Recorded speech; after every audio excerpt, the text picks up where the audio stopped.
No worries.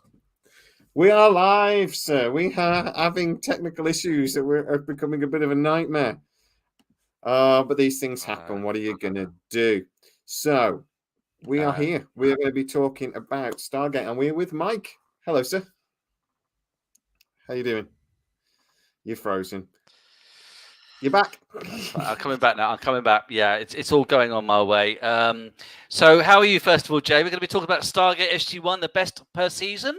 How's things over there? Going to be picking our favorite episodes from every single season. We haven't decided, or we haven't told each other what those choices are. So it'd be interesting to see if we pick the same ones anywhere.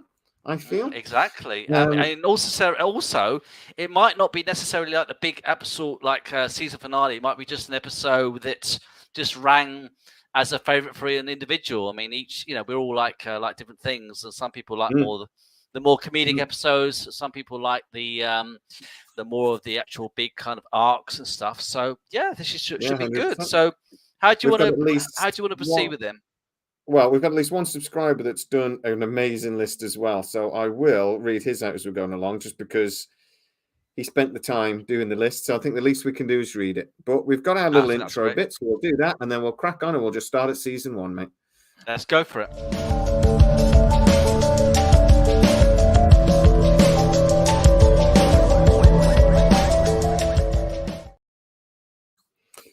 Right, so I'll tell you what, I will go first because I'm in charge here. It's my channel. So, aye, Captain. Oh, yes. So season 1, episode 21 for me is politics. And it's one of my favorite episodes of the series because it just stands out. We met Senator Kingsley, who I freaking love. I just love Ronnie Cox and everything he's did from RoboCop on. I just love the guy. To Captain Jellicoe in the Next Generation, of course, as well. Captain Jellicoe as well. Again, who's one of my favorite. I'm more than happy for him to come back. I love how it's. So we've got these couple of multiple episodes where we know there's a Goa'uld attack coming. Daniel sees it in the other time thing, so he knows it's coming. But then Kinsey comes in, $5.7 billion to run this program. Nowadays, the American government spend that on toilet paper. And they end up shutting down the program, so everyone has to run off and they have to save the world. It's just a brilliant episode. But the reason why I like it so much is because I just can't help but think that's exactly what the American government would do. It's what politicians would do. I think you could be right about that. Yeah, I can see that. But how many other times have we ever seen in a sci-fi show, particularly, that they brought that sort of element of realism in that actually I just remember watching it thinking, bloody hell, this is clever. That's bloody clever, that. And I tell you what, there's multiple episodes where Stargate have done that, and the Stargate SG1 did that. We were chatting in the chat before. On the chat while we were waiting for you, Mike, and the one thing was Guy said, like, everybody hates those filler episodes that people do. You know, that like the Stargate, the clip episodes, the clip shows is what they. But I tell you what, Stargate did that better than anyone. The president episode, when they did the filler one, where the president comes in and going, "You've been doing what?" It's just, and Kinsey's in that as well. That's it. That's right. Just a glorious. They did a few, actually. They did about 4 or 5 clip show episodes. But as you say, most TV series, Star Trek, I don't know if Star Trek did it, but I know that Stargate still was the one. I'm trying to think, actually. I don't think it did. But TNG, I know a lot of shows. DS9 Voyage never did, but TNG did a couple of filler episodes. Oh, they did one, the end of season 2, when Riker gets that thorn in his side, and they had to go through his mind. And it was like a clip show from seasons 1 and 2. So yes, you're right, and that one didn't work. But there was a great episode in season 6, I think it was, the one where you had the guy that Dan Castellaneta, I can't pronounce his name, the one that does Homer Simpson's voice. And he was the guy that got the the stone, and he was actually connected with Jack O'Neill. That was a clever one. We may discuss that episode a little later because. All right, okay, that's the one I thought of when you mentioned that. Okay. Yeah.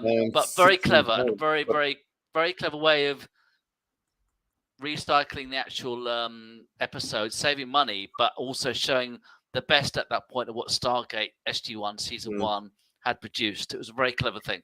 Very good. Yeah, very clever.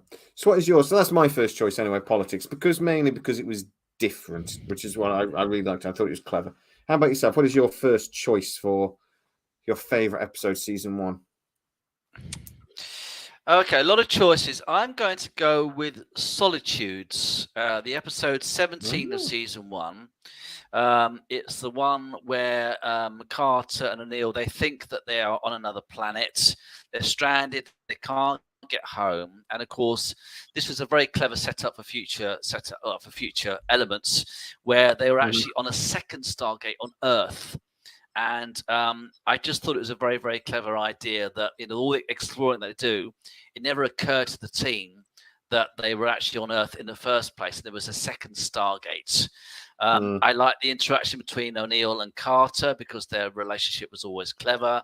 I like the idea that they were starting to piece together that there was like a vibration at the same time as the gate activated. It all went wrong, and it was like an overload.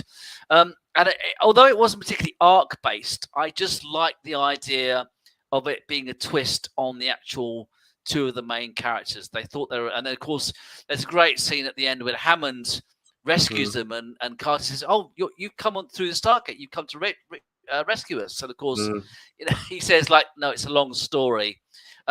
So, although as a standalone episode, it was just a clever idea. I just liked it, and of course, it did set up later on that the second gate was used in elements of the show. So it's just the one that worked for me, I'm afraid. So that's the one. Yeah, it was such an important episode for me. That was one of the first episodes I really remembered that really stuck out. Like, this is a good episode. This is good sci-fi, not just good. So this is good sort of thing. When I first watched it. But also the relationship between Carter and O'Neill, like you said, that was when that started. And I always thought that was when we started. From then on, we got O'Neill. We got Richard Dean Anderson's O'Neill from then on. It developed over that first season. From that was when we got him. So yeah, no, it was a great episode. Because I think also for that first season, Richard Dean Anderson, of course, was under the influence of the movie version of O'Neill, who was a lot more serious and a lot more sort of jaded after losing his son.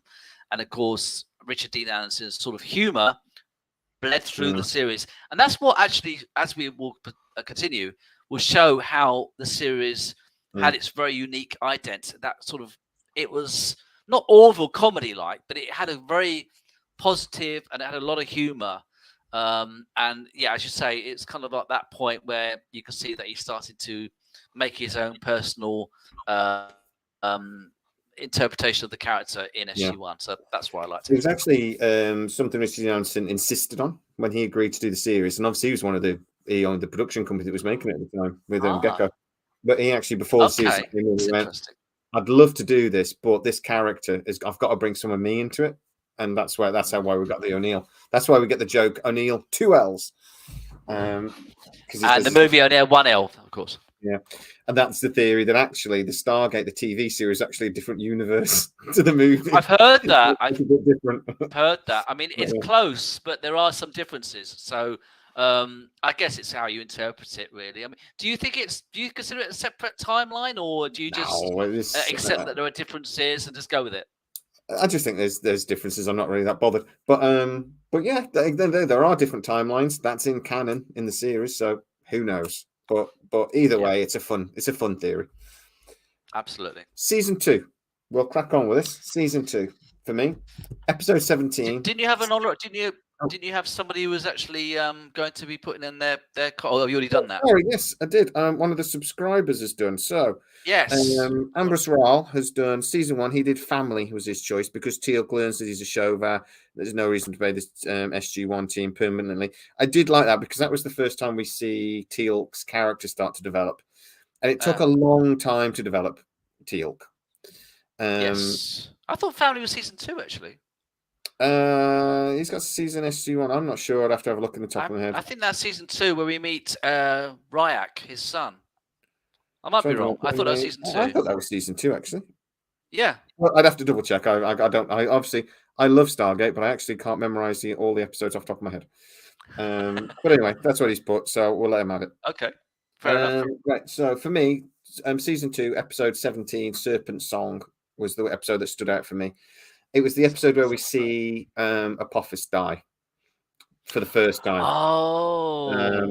Oh, yes. It's so good. So Sokar, he's escaped Sokar, who is the demon. Sokar's one of the gold I wish we'd seen more of. We didn't see much of him. No. They could have gone so much. They could have gone so many different ways with him. I don't think we ever actually saw him get defeated. Because I think Anubis defeated him. It happened off screen. I think. It was off screen. We saw images of him, but we saw him like as a hologram. I think at one point yeah. through the Stargate. We didn't see it. No, we did see him, but yeah, that's it. I'd like to see more from that. We got Satan. I want to see more from him.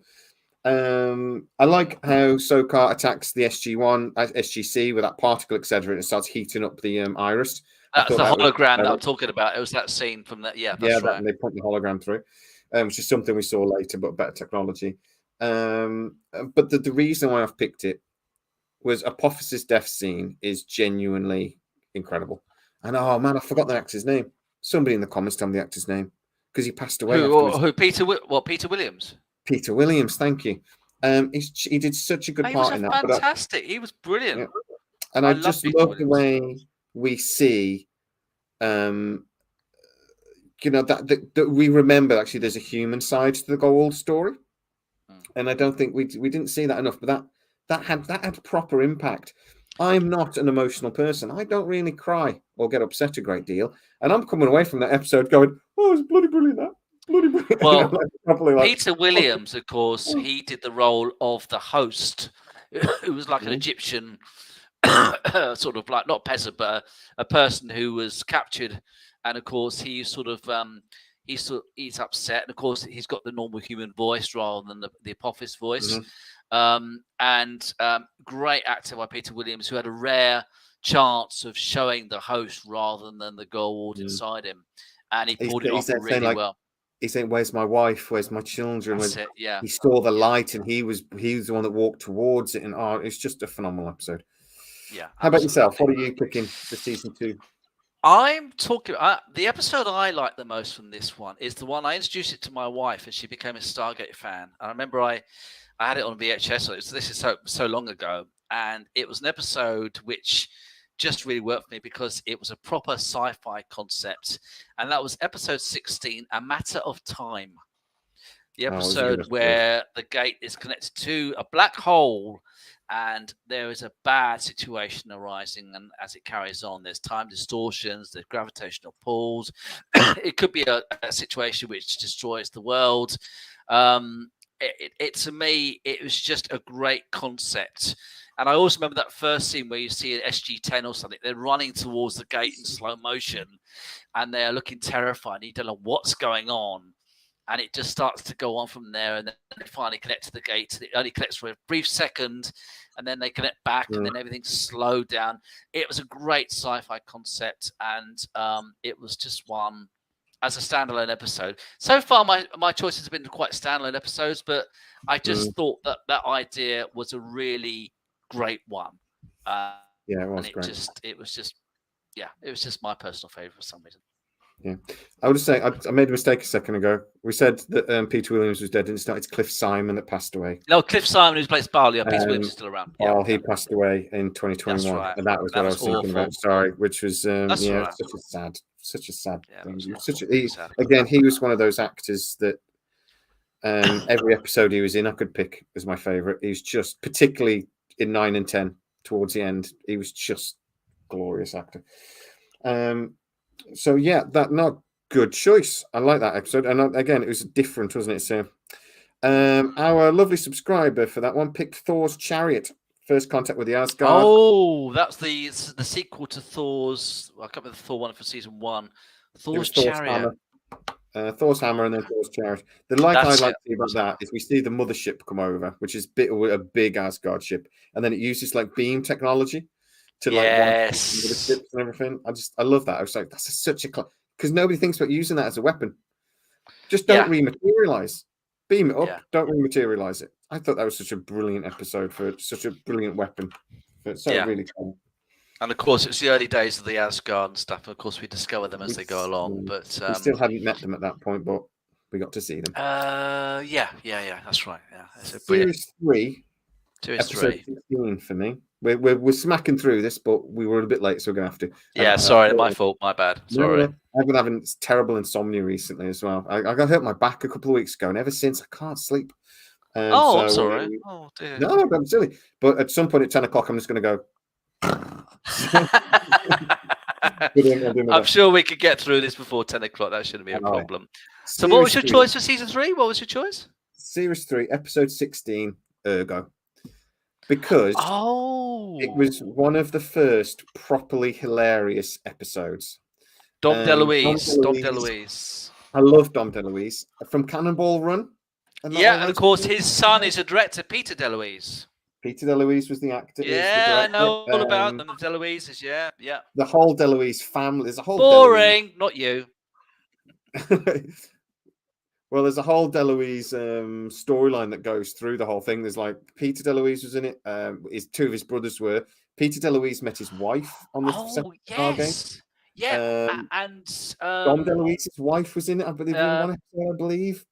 And Dom DeLuise's other son played the love interest for Carter in about season 8 or something as well. Yeah, he was the cop, wasn't he? He was the And the other brother played the lead guy. Wormhole Extreme.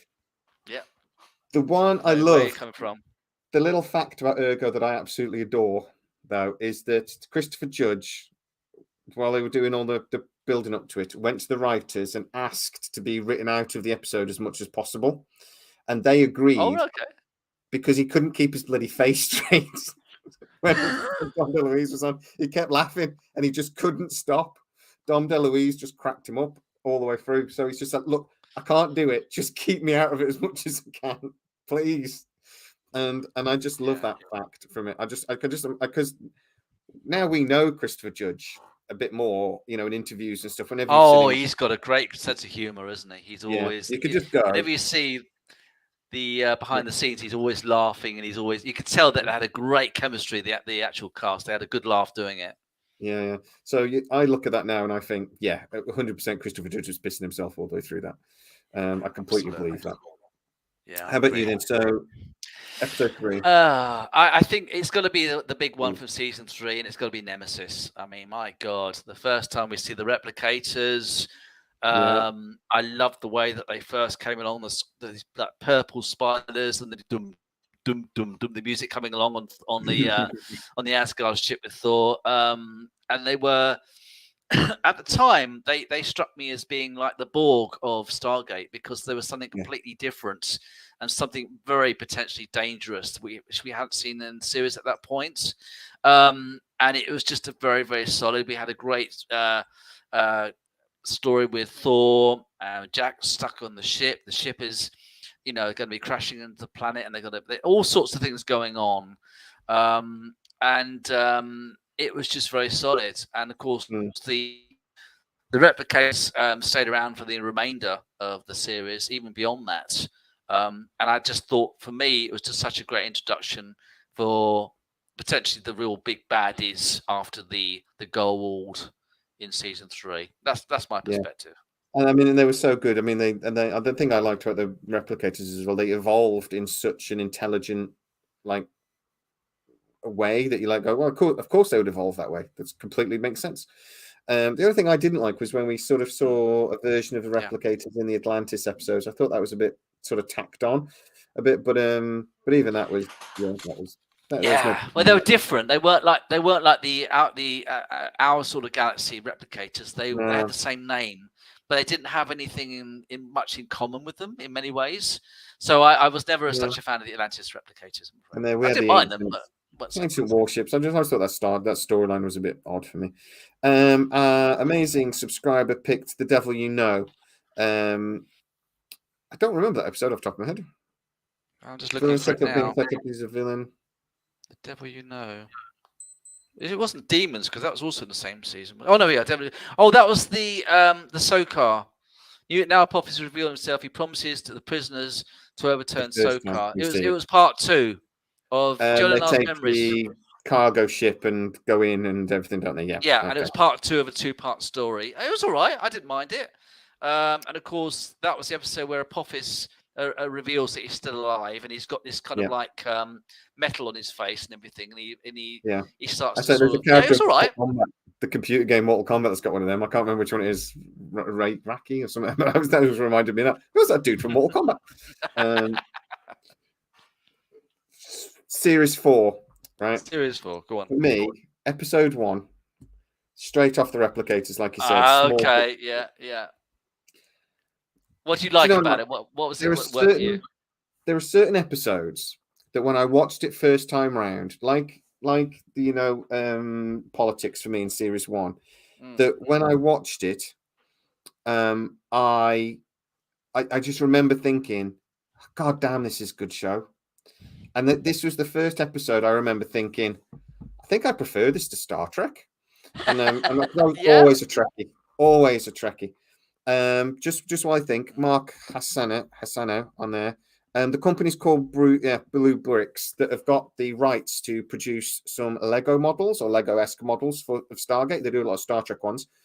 I've already made contact with them, and we will be getting some exclusive conversations with Blue Bricks, hopefully, about the development of the episodes. And we might even be able to get our hands, maybe, on an early set to give away. Fingers crossed. Wow. But they're amazing. They do loads of Star Trek ones already. They're a big German company. And they do loads of military Lego sets and things. But yeah, they've got the Stargate. But yeah, so I loved this episode because, like I say, it was put above the Russian submarine. The Russians got involved for the first time with the Stargate. I just thought, again, it was just such a good episode. I love how at the end of the episode, the replicator comes back up on top of the thing. And, oh, no, they're not dead.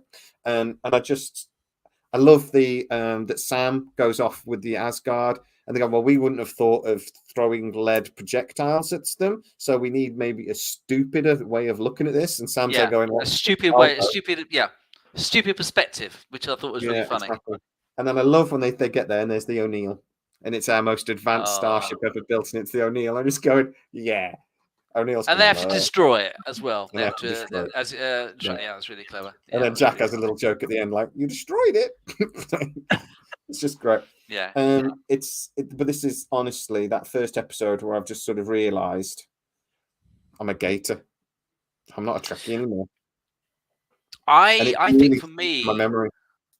I think really season 4, the beginning of those 2-parters, season 3 and 4, that's when Stargate really became one of the big league shows. Yeah.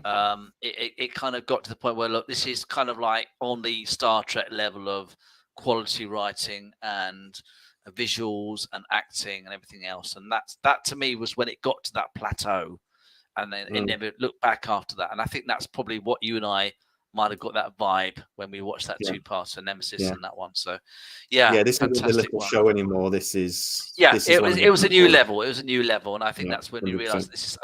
And I never changed my mind from that point onwards right to today. So there we go.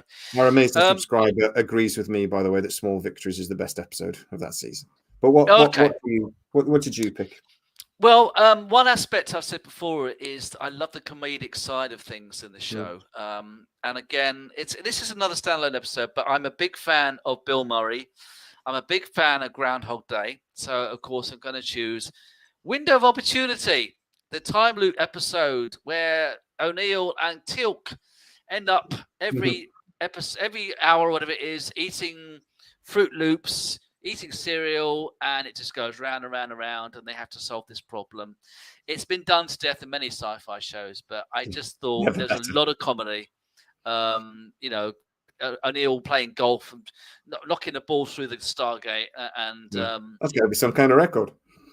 Yeah, it was. Exactly how far he hit the ball. It just worked for me because it showed how it can have great big storylines. It can have great big characters, but great big threats. But it can also just have an episode which is just funny.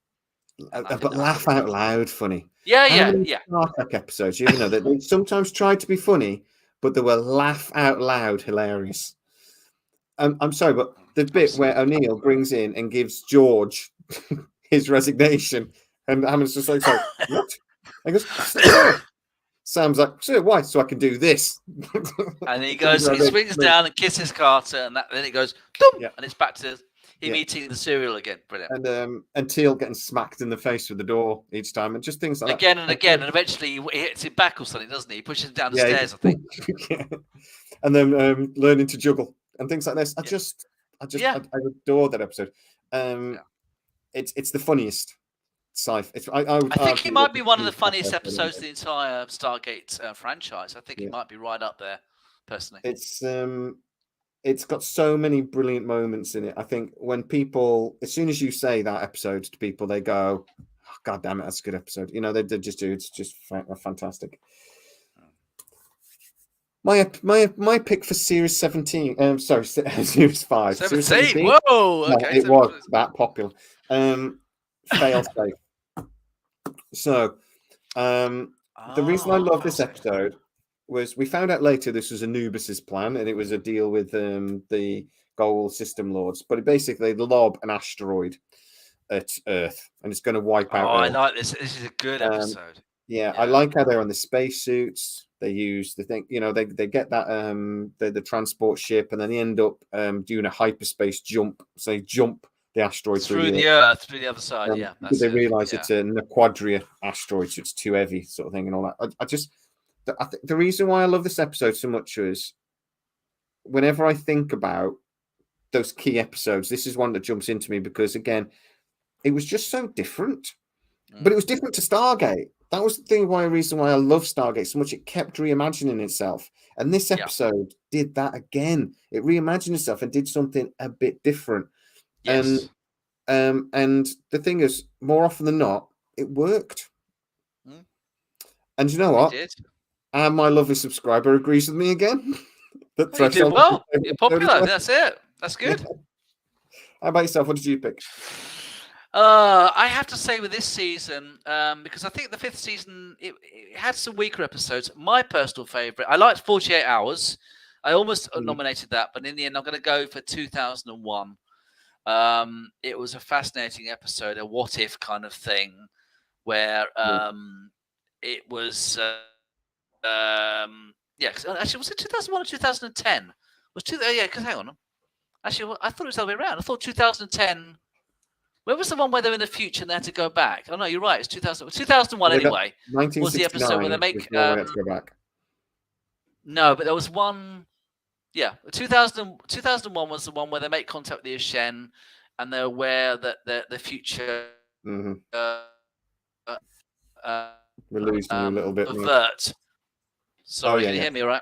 All right. It was the episode where they realised that there was a potentially a really bad future, and they tried to avoid it. And there were links to the other episode, 2010, which was set in the future, where it all went very, very bad. So it was a great link to that, where O'Neill in 2010 throws the note through the Stargate to say, do not contact this world. Do not and of course, no, he doesn't, does he? Because he dies on the steps of the gate. Yeah, but he. And gets she does, but it goes through, and then they have to avert the future. So I just thought that was quite a solid story in respect of what ifs kind of thing. So and it's kind of what Brad Wright has been talking about, that he wants the new series to look like, with the world with the Ashen, where it's the Stargate is known to everybody. The Stargate was in what looked like in the middle of a supermarket, or an airport thing. That's mall or kind something. of the vision that Brad Wright did have for the new Stargate, if he'd have got it, which he didn't. I would have liked to have seen the Ashen more. I would like us to revisit the Ashen when we get the new series. Which I'm not even going to say if we get the new series anymore. When we get the new series, I'd love us to revisit the Ashen.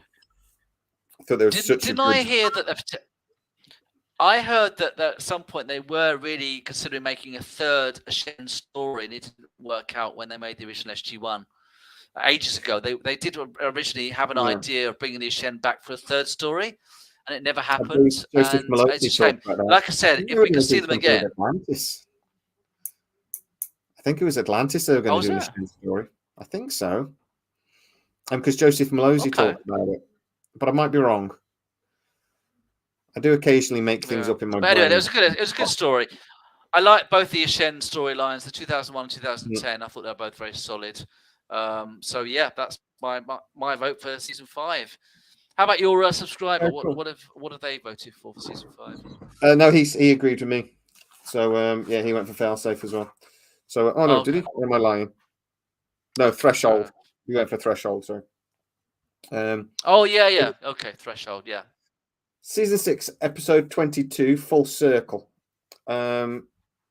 Is again, it's that episode that I can remember exactly where I was sat in the house that I owned at the time when I watched this episode. And it was back when I had to watch this on Sky, and we had to record it, but we had to record it when it was actually on. Oh yeah. So then I immediately sat there, and the wife went, "Can I? What we watching?" I went, well, "That again." And we went and just watched it again immediately, and she wasn't very happy with me. But the Stargate team returned to Abydos. We see Skara. It was a full circle. It was with Skara. Yeah, Anubis turns up in his big mothership, which I adored. I thought that was such good, and he's after the Eye of Ra, which is the core to his super weapon. And then obviously we see him destroy Abydos, and then we see the bit with the actual pyramid, bam, bam, bam, bam, bam, bam. Yeah. It was really epic, really epic.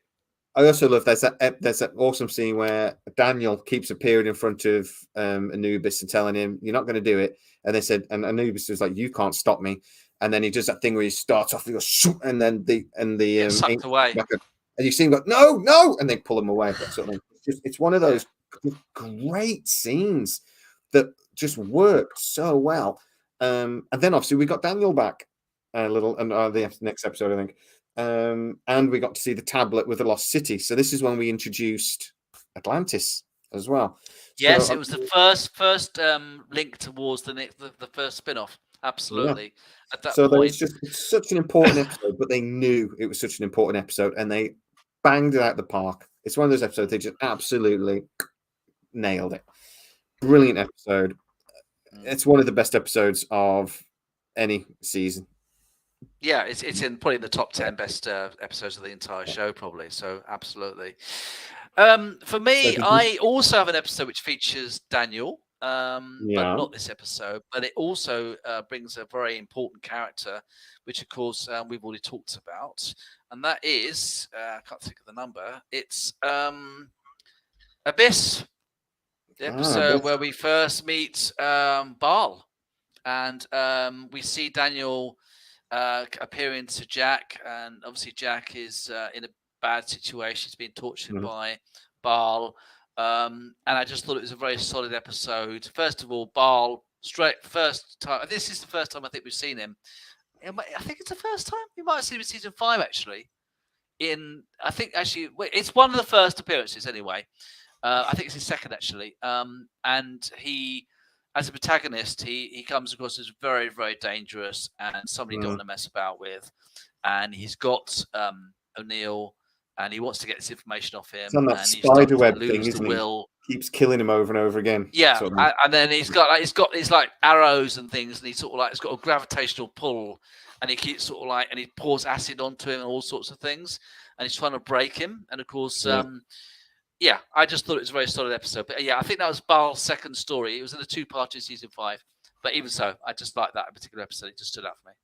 Yeah. Our amazing subscriber picked Descent in that episode. And I know that's that's a good one. Yeah, that's the one with the pyramid ship under the water. That was a good episode as well. Yeah. I like that one. That was good. And the two Kalnarim and the Jaffa assassins and all that, wasn't it? Yeah, the Anubis, all the sort of like Jafar and stuff. So that was a good one as well. Episode series 7 for me. It's one of those double episodes, so it's both really. But Evolution. I loved that episode because it was all over the place. The SG team ended up splitting up there, but it's the first time we see the Anubis's super soldiers.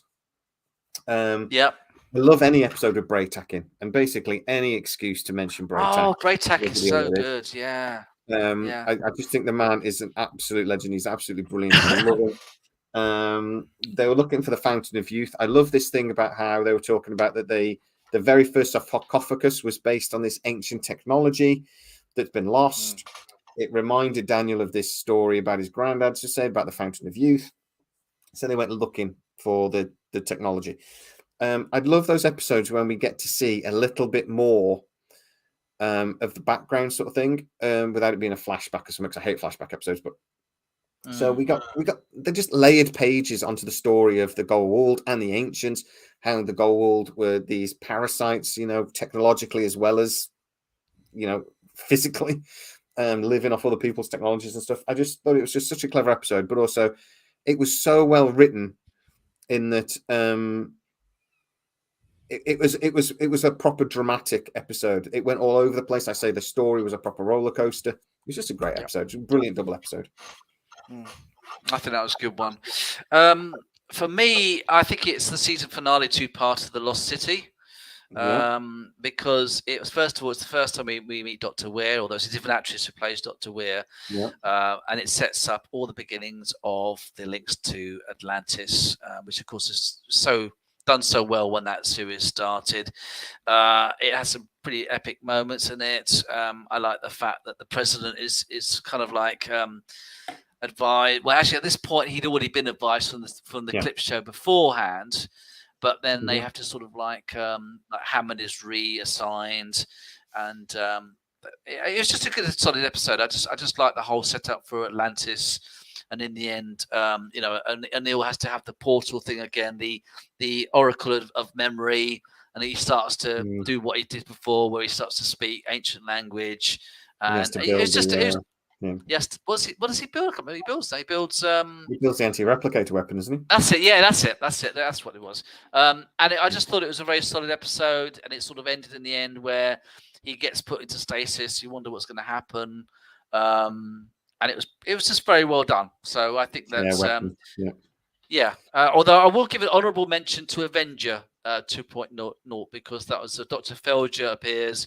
I like Dr. Felger, the nerdy guy who's always looking up to the Stargate team. I did like that one, but it's not it's not the top one, but it's up there as well. So that's probably my one. Our amazing subscriber picked Inauguration. So the episode we mentioned before, we talked about filler episodes. Nobody did better than Stargate. And that episode, to be fair, when the new president they did the best. They did the best. Great episode. Very clever, very funny as well. Again, another one is funny. And you got to feel for the president in that situation. I can't remember the actor's name, but I love the actor as well. He's done loads of things over the years. Brilliant actor. But you just sit down. It's your first day in a new job, and somebody goes, "Right, we got to tell you all this stuff." He goes, "No, I've been briefed." No, you haven't. It gets much worse. So no, I love that episode. It's a very clever episode again. Series 8 for me, episode 15. We're talking about filler episodes. It is Citizen Joe. I love that episode, but the main reason I loved it because it was clever. I loved it because the main reason I loved it though was because when they all look at Jack at the end and they sort of go, "Sir, so have you been seeing bits of his life?" And he said, "Yeah." And you didn't mention it? No. I found it quite relaxing. And you just think, because that's Jack. I just thought it was a great episode. Again, very clever, very funny. It was a filler episode in lots of ways, but it was a filler episode that was just done so brilliantly, and it was done very well. It was funny. It's a charming episode. Absolutely, I think it was funny. For me, it was the 2-part of Mobius time travel episode at the end of the season, where they have to go back to ancient Egypt, and they want to get a what are those power devices? I can't think of what they're called. CPMs. See, that's it. He has to get one of those. And I just thought it was a very solid episode. I like the fact that we see another alternate kind of universe, a sort of more sort of nerdy Carter. And I mean, they did this quite a few times. We saw alternate realities, universe things. Didn't like her with long hair. I like Carter with short hair. Yeah, but it was just funny in the way that they sort of eventually they formed almost like an SG team, and they all came together to solve the problem, and it was just a really nice end of season thing as well. So I even had Rodney McKay appear in it as well. I just thought that was a great 2-part. I got to say, I actually think series 6, 7, and 8 that we've just gone through. Obviously, those are the 3 series I really struggled with picking. But it's like one of those nice decisions. You know, if you're like a football manager and you've got like 20 brilliant players and it's a really hard decision to pick 11. That was one of those decisions. It was a tough to pick one because these 3 seasons, every episode I'm thinking, oh man, that was a good episode. Oh, that was, but that's the first time they did this. That's the first time. It's really hard. It's really, hard. Tough. But I'm bringing that up really because season 9 was difficult for a different reason. Okay, so why was it difficult for you? It's possibly the weakest season of Stargate for me. I actually loved the Ori storylines. A lot of people don't like them. I like the Ori. I don't have a problem with the Ori. I thought they were brilliant, but I thought the last season was better than the first season. I think I don't get me wrong, this season ended great, and I actually picked the final episode, Camelot. Even though it had bits in it that I didn't love. I didn't love them having to do the sword fight with the with the Black Knight and stuff. But we had the Supergate, we had all of that, and I just thought it's great. But the main reason why I love it is I am a sucker for a space battle. You give me a space battle. Oh, me too. Me too. So happy. And when the 4 Ori ships come through and just batter everybody, it's just great. In season 20, again, some of the space battles, loved it. I love the little, the Daedalus flying in and out around the space. Just great. But yeah, it's not the strongest season, but a very cool finale. Yeah. What did you go for? It was good. I went for an episode which actually I think it potentially almost featured the first Supergate, although it didn't work in the end. And that was episode 6, Beachhead, where we had the prior who ends up on a gate. And in the end, do you remember that one? And slowly. That was my first pick, and I scribbled it out and went for the finale, so I remember the battle scene. Well, no, I mean they're both solid episodes, but Beachhead, I thought I like the Ori prior, who he starts to put his energy in the Stargate, and it sort of expands or something, and it was just a very clever episode where there was a shield over, and you have these Jafar who say, and you have the Jafar who sort of like the prior comes along and he says that we are free, we do not believe in false gods, and of course by the end of it, it's turning to a sort of a big situation where, in the end, you're working out that they're trying to make a Supergate, and they do this by collapsing a planet or something. It's been a while since I saw it, but I just thought that's the one that stood out for me, and it just showed me how bad the priors can potentially be, and the Ori are. So that's the one I chose. And that was when we first started the Jaffa being the free nation, moving towards that whole storyline with actually the Jaffa then start to believe the Ori are actually gods. Yes. And I remember the top thing. I know his name's gonna, damn it. He's the leader of the Free Jafar. That's a great actor. He was in that boxing film with James Woods. I do know his name, but anyway, he's brilliant. Yeah, I know the actor. All right in the end, and it's just it was just such a thing because it's like he did this whole monologue is saying, well, but they're not gods, and the leader of something going, well, they're energy beings that can do almost anything and they can control matter. What is a god then if that's not a god? And they say these are god. Lugosset Jr. Thank you, Chief. That's it. Yeah, that's it. Well done. Yeah, that's it. The boxing film Lugosset Jr. did with James Woods is generally one of those films that I've got a handful of films that I can watch anytime. I can sit and watch anytime. And it's going to annoy me because I can't remember what it's called. But it's that Class Action with Gene Hackman. This film, like I say, with James Woods, and like a handful of others. It's just a brilliant movie. He has to fight. He has to have like 10 fights in a night. And then this guy, and it's like a bet, and it's a con game. And Luke Gossett Jr. ends up getting battered in the end because the guy's bringing a couple of ringers and stuff. It's a great film. Somebody in the comments will Google it and tell me what it's called because as soon as I remember it, it's going to kill me as soon as I remember it. But great film. So our amazing subscriber did pick Carter returns and a minor Gould as a feast, and we can hope and pray Vala returns. He forgot to put the name of the episode, so we won't worry about it. So, all right. Okay. Episode 20, season 20. Our subscriber has forgotten to put the name of the episode again, so I don't have to worry about that. But I think I know what he's on about. But So for me, you got to go with the final episode. How many series, sci-fi series now, can you honestly, hand on heart, say had a good final episode? For me, it's Not Voyager. many. Some do, but tend to be not as good. Well, no, I mean some of the Star Trek series are pretty good. Some are a bit, but they TNG's don't final always work. episode was not very good. Voyager's episode was brilliant. Deep Space Nine's final episode was not very good. Enterprise, yeah. Enterprises was a bit. The first part was okay, but the second part was.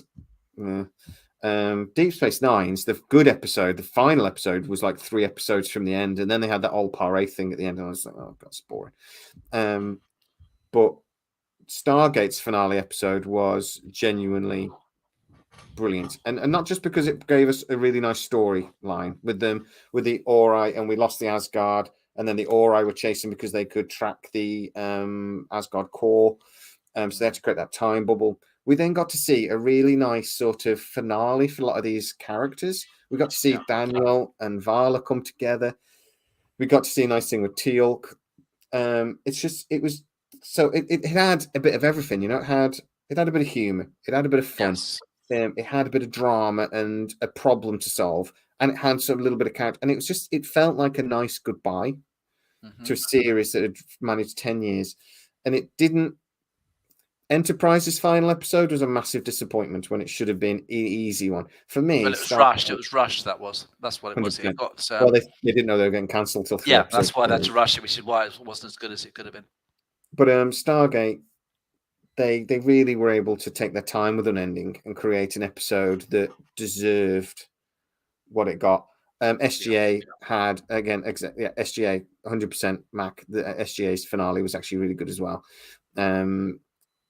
Again, that felt like a nice goodbye, but it was action packed, way more action packed than SG1's finale. But I just wish we got a bit more. Let's hope when the new series comes back, we can get a bit more. But yeah, unending for me. Brilliant episode and a great finale. All right. I have to agree. It's unending for me. It's the end, the series finale. We agree on one. I know every other one's been different, but unending, you couldn't go wrong with that. I mean, it was just so solid. Where I love the idea that they're in a situation where they've literally got to live the rest of their lives on a ship, and they've got nothing to do, and they work out a way eventually to get out of the problem, but they're aging. And Daniel sort of forms a relationship with Vala, and it was just, I don't know, it just because it was not like what I would have thought. I would have thought it would be the last. We actually don't. I think we only just briefly see the Stargate itself in the very last scene of the episode. Because they're about to go out again, aren't they? That's how the episode ends. Yeah.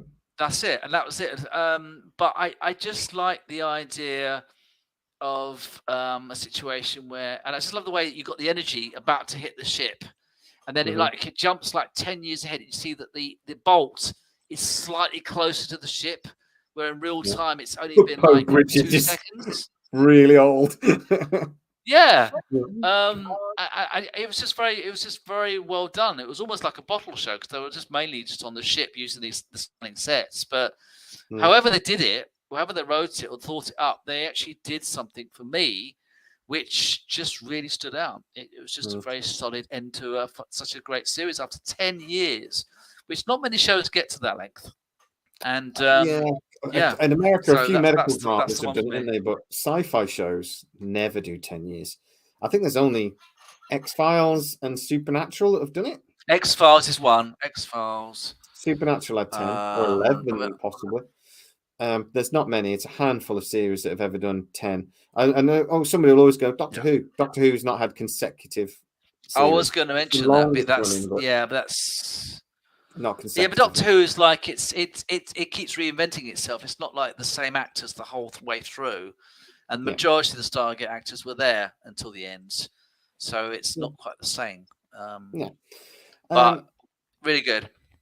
That is our pick. Then we have the 10. I will put the list up, and I will put us put it on the community page a bit later, and I'll ask people to tell us where we're right and where we're wrong. But that is our pick for the best 10 episodes. But before I let you go, Mike, and before I go to bed, It's 10 o'clock. It's dead on. It's dead on 10 o'clock. I'd love to know your opinion on. Obviously, we've had lots of ups and downs again with the Stargate new series movie rumors. So I don't know how much you've kept up with my videos recently, but I have seen some of the videos. I have seen some, not all of them, but I have seen obviously. Obviously, you watch all of my videos and you love everything. Of course. So the news was a couple of weeks ago that actually the head of Amazon Movies, Jennifer Salke, has said, yes, we're going to do a movie, damn it. I don't care what the rest of you think. We're doing a movie. And she's put this document basically authorizing the head of film, Courtney Valentini, to begin the development work. I've now heard since that a few people, Michael Wright and a few of the other executives and other people that have actually said, look, we want to do a series, not a bloody movie, are kicking up a bit of a fuss. They've done an internal survey, and about 80% of people that they surveyed come back and said, we would like a series, not a movie. I just wondered if you had, what do you think? Where would you go, movie? Or I completely agree with the idea of a proper series, like a 10-episode season. I mean, I'm like you at this point. I just want anything which is brand new, well quality made Stargates. If we get a movie, that'd be great. But to have a proper 10-episode season with a continuation of the SG1 series, not a reboot. I don't want a reboot. It's a good example is the Star Trek Picard, which in many ways season 3 is like season 8 of TNG. It's not perfect, but it's a continuation. A lot of the story arcs, a lot of the storylines have come back, and it's just flourished. It's just what we've all been wanting. As a Stargate fan, I want that as well. I want to, even if a lot of the actors aren't available, they could continue on with all sorts of story arcs and storylines from the SG1 series. You could even have crossovers with Atlantis, even in the universe. So I'm very hopeful that they go that route. We don't get a reboot. If we get a TV or we get a movie, that'd be interesting. But I personally think that Stargate really works better in a TV format than compared to a movie format. I know it originated from a movie format, but SG1 completely changed what Stargate was based on what it created over those 10 seasons.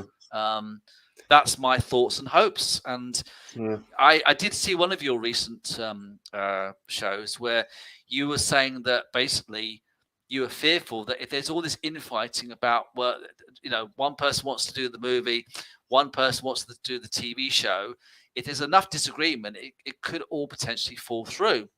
And it might not happen. They might think this is more trouble than it's worth. Stuff it. Let's do it. So that's a worry. But I'm hopeful that Stargate is a big enough property of MGM that something will be created, and hopefully a TV continuation of some sort. That's my hope.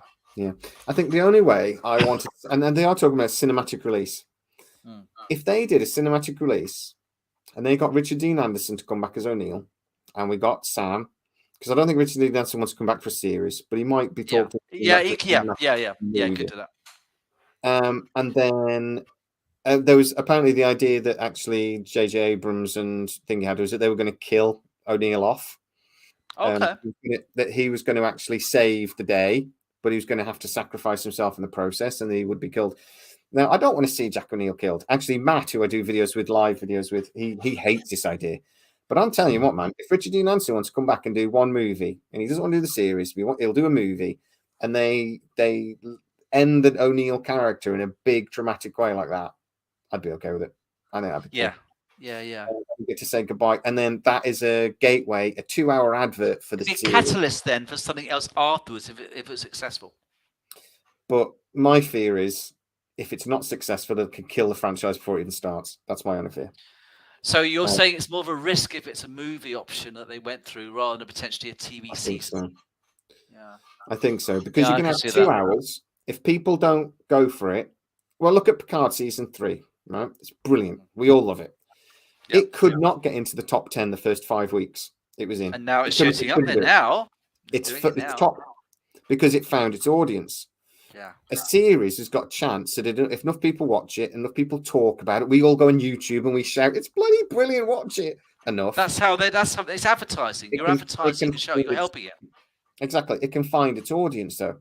Yeah. A movie, if people don't go to the cinema, it's very difficult to do that because you've basically got 3 or 4 weeks. It's quite rare for a movie, if it doesn't do well in the first week, that it does better in the second. Very touch and go. Very touch and go. Yeah. So I'd be worried about a movie just from that point of view. I think if they did a first season and then did a movie, I think it would be more of that. But apparently the idea has always been that they want to do this as a franchise, which would be movies, TV series, games, and they want this. They genuinely think this will be their big sci-fi project. And if they're going to do that, I think it's got to start with a cinematic movie. So I can kind of see where Jennifer Salke is coming from. She's swinging for the fences a little bit, but well, let me just quickly say this. Myself and my colleague Martin on my podcast, we've been saying for 2 or 3 years how Star Trek has come back, Star Wars has come back. Where's Stargate? There is I know that it's maybe not as big as the Star Trek and especially not Star Wars franchises, but it is big. It's got a big audience, and I'm just we are both just surprised that it's not already come back. You know, I would have thought that with MGM, I know there's been a lot of things going on with all sorts of finances and stuff, but I'm surprised it's not already back. It is such a special show. It's one of MGM's biggest ever commodities after James Bond, which in its own right makes it very likely that it should have all these potential ideas of a spin-offs and all sorts of things. So I would really hope that it does happen. But and it's the uncertainty factor. We don't know. I mean, we could be in a year's time. You might be inviting me back in a year's time or whatever, and we'll say, well, look, do you remember what we said about this? And look how it went, and it all went wrong. Or we could be saying it could be like a film on the way, a TV series. There could be all sorts of things. It's different now. It's different from back in the day. We'd have one show, but on these streaming sites, you often have a whole hub of TV shows. They want to pull you into that with all these different things like the MGM and the Star Wars on the Disney sort of thing. So I don't know. It's interesting. I'm cautiously optimistic, but I don't know. I think there's room for it, but if they do it again, will they mess it up? Will they do a Star Trek Discovery, or will they make it? You know what I mean? Touch wood, spin round 3 times. We don't mention Star Trek Discovery when talking about Stargate, just in case. God knows what they could do the gold. Jesus Christ. Yeah. That's terrifying. I would like to think they've looked at Star Trek and learned the lessons that the mistake Star Trek made. If they're looking at Discovery and going, well, let's make it dark and let's do this and let's do that. We can change loads of things, right? People won't get upset, will they? Then they're freaking idiots and they deserve us to go and riot and knock down their buildings, which I'm not saying we should, because I'll get my... You're not condoning it, but you're just... I'm not condoning violence, but I'm saying I'll be in the front leading the charge. But, it's just this show deserves better, and I think it can. And to be honest, if they mess it up, they're idiots, because it's easy. It's so easy to do this show and bring it back. It's so easy. All they've got to do is keep it nice and simple. But if Mark Fergus doesn't get put off by all of this infighting and all this confusion, if they keep Mark Fergus on board, he is the man to do this.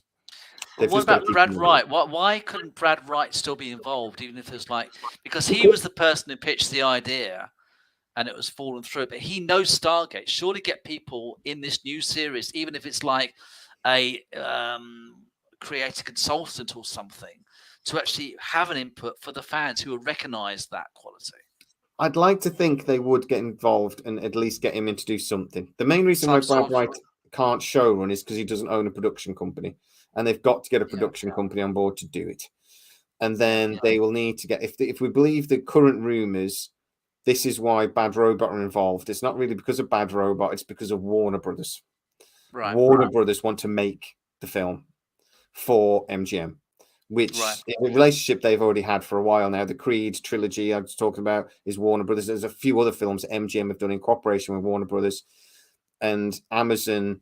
Warner Brothers are looking at Amazon thinking that's a cash cow. That's what seems to be the thing. I have heard a more recent rumor apparently that actually there's possibility of a big deal between Amazon and Warner Brothers to rent studio space because Amazon don't have any. Oh. So that would be, and that this could be part of Okay, that I didn't know that. deal. Okay. Possibly.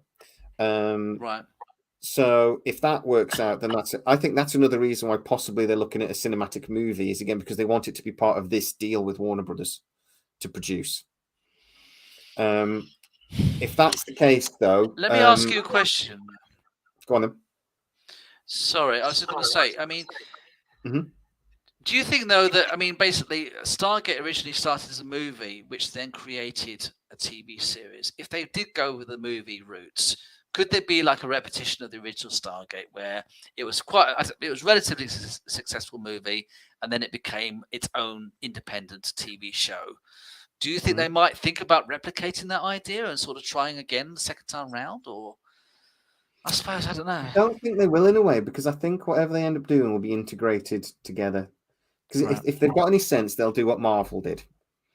And that was what I was told, God bloody nearly 2 years ago now, when I first had this conversation. That's what they were looking at. Amazon were looking at what Marvel have done with this integrated universe thing. But because it's cheaper to do, what you do is you have actors that work on the TV series and the movies, and you have a couple of sound stages that are constantly working on projects. So you could literally have a movie filming next door to 2 series going on, and that they're all influential. And the actors could literally, you can have a guest star in the series really easily because he just has to walk across the road one day and he can appear in the series.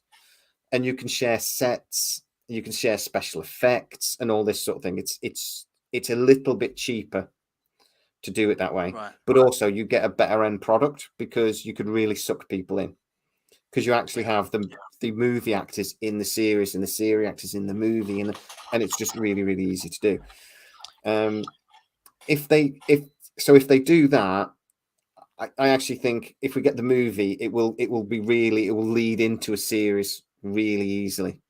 But then the series will then lead back into the next movie and vice versa. They're not worried about them being separated like they used to be. They really can integrate these things.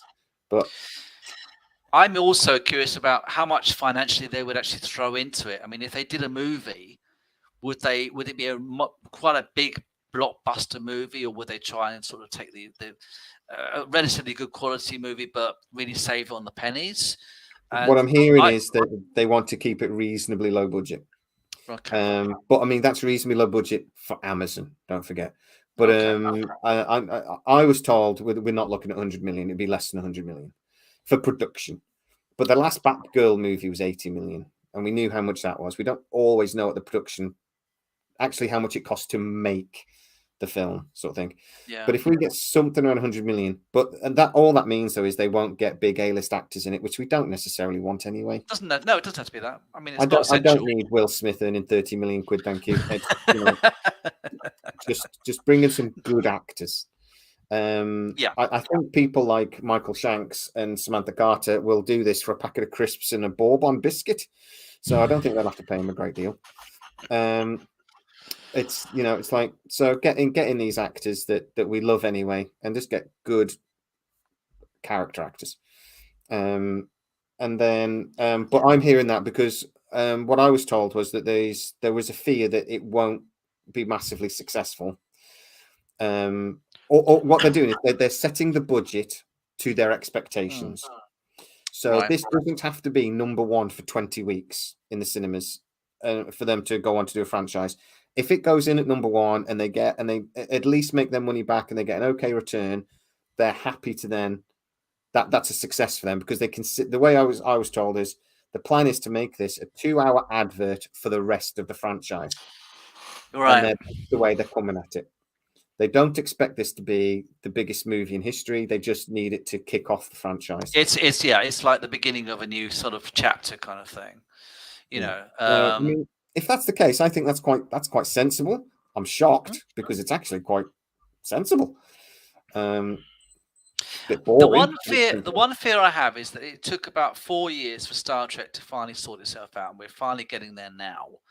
And I'm just worried after, I think Stargate finished in 2011 with Universe or something like that. So it's been quite a long time.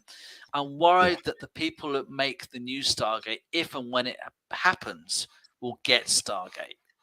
Because it's only the people who really run it and like the fans who know what Stargate is to appreciate it. You get people who come in and they haven't got a clue. They make their interpretation of what they think Stargate is. And sometimes that is lost in transit. Something is lost and then it alienates the fans. Again, if we get Mark Fergus, I heard from one of my sources that they were that Mark Fergus sat in a meeting and they were pitching and throwing a few ideas around. And one of the ideas was they wanted to bring Robert Carlyle back because they'd done some sort of survey or something. Right. And Robert Carlyle was the second name after Richard Dean Anderson, who is somehow would have the most impact if he returned. I don't know how they pitched that survey. God knows how his name got so high, but apparently it did. So they started talking about it and said, well, could we do something with SGU, Mark? And Mark apparently then talked about the Planet Builders and how he wanted the third season of Stargate Universe to go for nearly an hour. And he just basically talked at the executives for an hour. And he didn't know they were going to say that.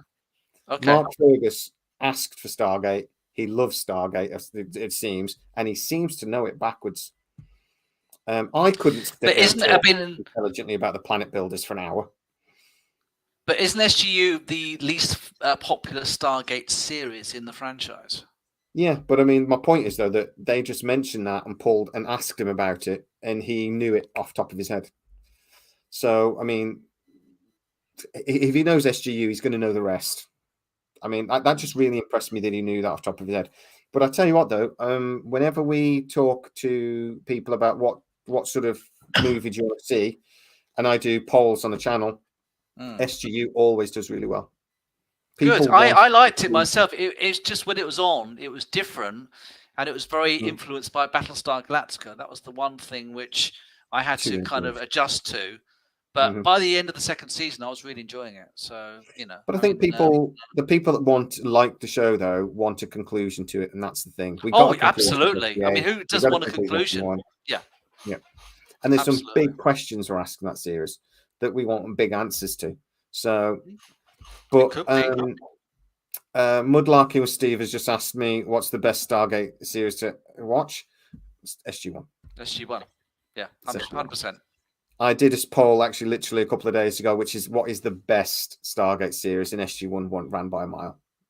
Weirdly, Infinity, the cartoon they did, and Stargate Origins got absolutely no votes.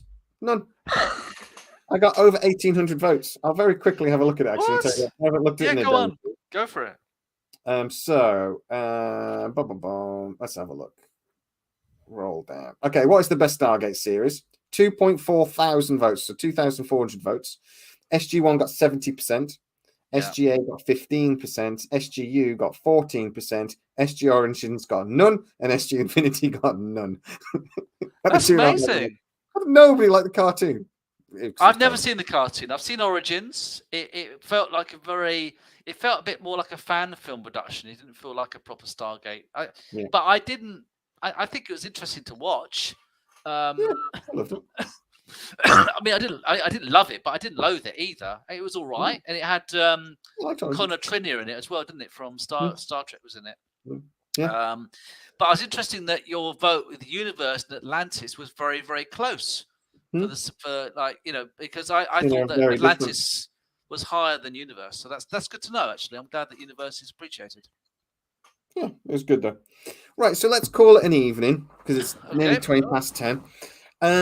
Mike, I'd love you to join us next week because I'd love to do a Star Trek video if you are free and if we can get your internet working. I'd love to. I will get my internet better next time. I will reset my hub, I promise you. So I'm sorry about tonight's problems. But I'd love to be what I'd love to, because we're getting into the last couple of episodes of Star Trek by then.